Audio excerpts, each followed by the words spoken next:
Mesdames, Messieurs, bonsoir. Bienvenue à la 6e édition des Libres Parleurs du concours d'éloquence des lycéennes et lycéens de la ville de Montreuil. Il a 18 ans. Il est en terminale conduite de production horticole au lycée Jeanne Barret. S'il vous plaît, un déferlement d'applaudissements pour Arkan Govri, s'il vous plaît.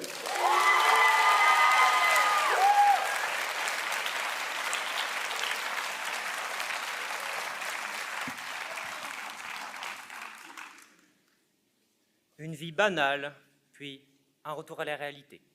Un choc. Il est à terre, cet adolescent de 16 ans à peine. Les coups au visage changeront à jamais sa psyché. Il va devoir apprendre à vivre avec la peur qu'une seconde agression survienne. Il va devoir réapprendre à se promener dans la rue sans couteau de chasse dans sa poche. Cet adolescent, c'était moi. Et est venue à moi avec le temps cette question qui maintenant m'obsède. Quand dois-je user de mes poings ? Quand dois-je user de mes poings ? J'ai pour cela demandé à bon nombre de personnes. J'ai demandé à un homme, une cinquantaine d'années, ayant par le passé vécu une agression. J'ai demandé à une femme, miraculeusement épargnée par la sourde violence de ce monde. J'ai demandé à un homme dévoré aux arts martiaux, ayant à son actif des décennies de pratiques martiales. Enfin, j'ai demandé à une femme, ayant connu l'inceste, l'agression et la haine. Grâce à ces témoignages, j'ai compris que la réponse à la question que je me posais ne serait pas aussi simple à trouver. Imaginons, si quelqu'un arrive et me frappe, que dois-je faire ? Riposter ? Ça paraît logique. Mais si maintenant cette personne me scrute, me menace ou insulte mes proches, que dois-je faire ? Eh bien là, ça se corse. La frapper, l'ignorer, l'insulter ? C'est vrai que je pourrais entrer dans son jeu. Pourquoi pas ? Oui, c'est vrai ça. Pourquoi pas ? Peut-être car la personne ne pensait pas à mal ou était de mauvais poil. Peut-être aussi car rentrer dans son jeu serait lui donner raison. Faut-il dans ces cas-là se battre ou se soumettre ? Je ne pourrais évidemment que vous déconseiller de vous situer dans l'un de ces deux extrêmes au quotidien. Maintenant, que se passe-t-il quand une personne subit des violences ?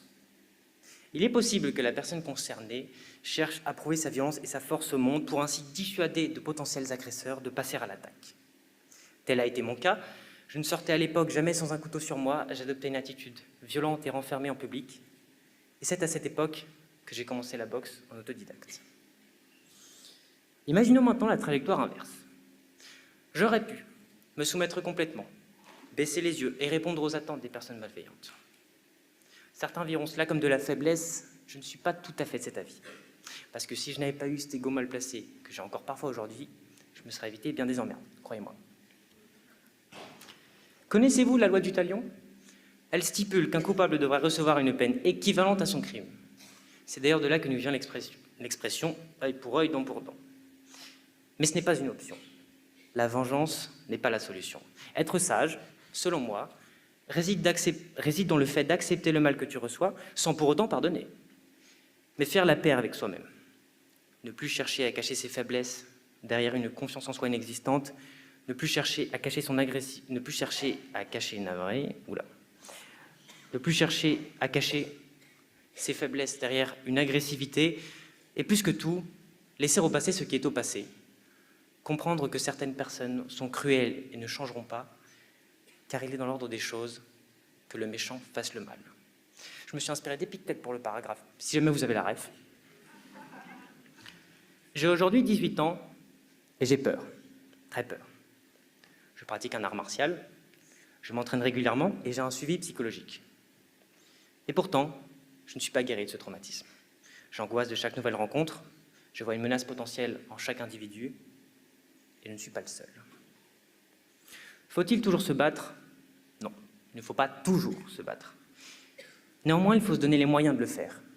Il faut atteindre la sagesse du « ce n'est pas grave, mon ego ne vaut pas la peine », mais pour autant savoir frapper quand c'est une question de survie. Éloigne-toi de la masculinité toxique qui voudrait qu'un homme, un vrai, n'ait pas peur et soit fort en tout instant. C'est faux. Un homme, un vrai, sait reconnaître ses faiblesses, il est fort et sait maîtriser sa colère. Tu dois devenir un feu, impitoyable, violent, et dévastateur, et apprendre à le maîtriser.